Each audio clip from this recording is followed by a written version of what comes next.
Mathieu, bonsoir. Donc vous venez d'animer un débat sur les fonctions de la région et également sur la réforme des collectivités territoriales.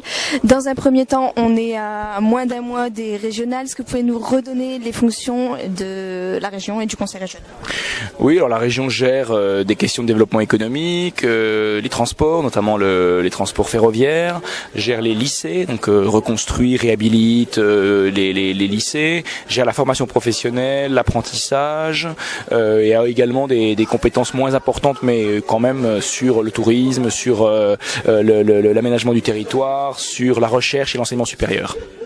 Est-ce que vous pouvez nous redonner les enjeux de ces élections? Bon, il y a un enjeu politique, évidemment, c'est savoir si ceux qui dirigent actuellement la région vont continuer à la diriger.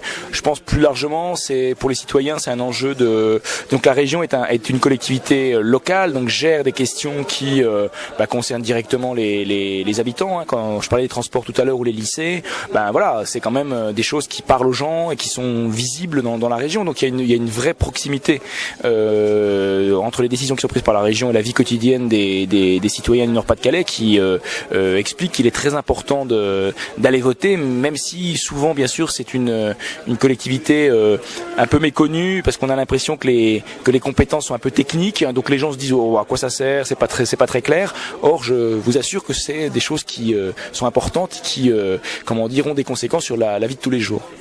Donc revenons sur la réforme de la collectivité territoriale qui est en discussion en ce moment. Quels sont les points traités par cette réforme? Alors effectivement, il y a une réforme, donc il y a un projet du gouvernement actuel qui prévoit un certain nombre de choses, notamment la création d'un nouvel élu qu'on appellerait un conseiller territorial et qui serait en fait le mélange ou la fusion d'actuellement les conseillers généraux, donc qui sont élus dans un département, et les conseillers régionaux, donc il n'y aurait plus qu'un seul élu qui en fait s'occuperait à la fois des questions régionales et des questions départementales. Bon, ça c'est un élément. À côté de ça, il y a des choses sur la possibilité de créer des métropoles, des grandes métropoles. Donc actuellement, par exemple, on a la métropole lilloise, mais il y aurait la possibilité de créer des métropoles de plus de 450 000 habitants. Donc par exemple, nous, ça pourrait aller jusqu'au bassin minier pour donner plus de compétences à ces collectivités-là. Puis après, il y a un débat alors qui est très technique, mais sur ce qu'on appelle la clause générale de compétences, c'est-à-dire en gros, les collectivités locales actuellement peuvent faire un peu ce qu'elles veulent, enfin dès lors qu'elles pensent que c'est important pour le territoire dont elles s'occupent. Et dans le projet, il y a l'idée de remettre en question cette clause générale de compétences et de définir vraiment les actions, les types d'actions sur lesquelles telle ou telle collectivité peut agir. Donc ça veut dire que sur les autres, ils n'auront plus le droit de faire quelque chose. Voilà. Est-ce que cette réforme est une espèce de menace à la décentralisation du pouvoir? Je pense que c'est plus compliqué que ça. Je pense que il y a clairement derrière une volonté de l'État central, donc de Paris, de reprendre un peu la main et de réorganiser un petit peu cela. Mais je pense fondamentalement, il n'y a pas de remise en cause de la décentralisation.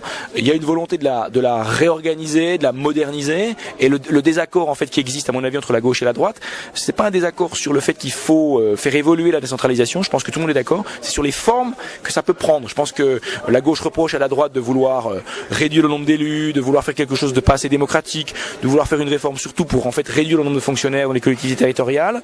Donc ça c'est la critique de la gauche, mais la gauche est quand même à mon avis d'accord pour qu'il y ait une réforme territoriale, mais pas celle-là. Au quotidien, qu'est-ce que ça va changer pour les citoyens? La réforme? Je pense que dans leur quotidien, pas grand-chose. Je pense que si cette réforme est votée, d'abord elle sera mise en place qu'en 2014. Donc le temps qu'éventuellement on voit des conséquences, je pense que les gens auront vieilli.